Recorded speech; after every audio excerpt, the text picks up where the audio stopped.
看台中的消息，今日有莱克多巴胺的美国猪肉开放进口，行政院昨晚宣布讲，地方禁止猪肉有莱克多巴胺这个自治条例无效。因为台中市长罗秀燕再去幼儿园带食安处的人员到大卖场去调查这个猪肉敢有这个莱克多巴胺，更加强调讲中央要放水。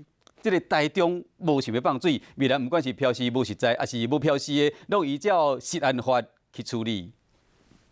台中市长罗秀燕带卫生局食安处的人来到卖场检查猪肉，看敢有莱克多巴胺。所以滴剂下去啊，2条线就表示这个猪肉没有含莱克多巴胺。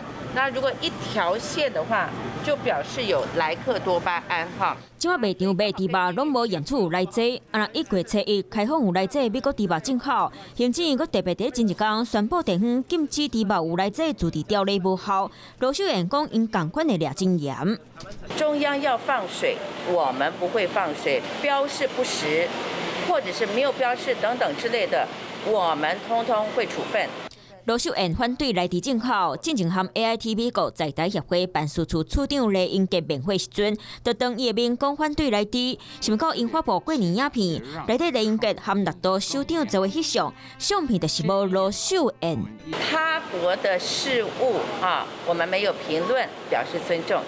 罗秀燕讲尊重因呐，无看相片和市民的健康比较起来，伊更要紧市民的健康。卖体悬10倍调查量，就是无稳准有内剂滴，因要来台中市。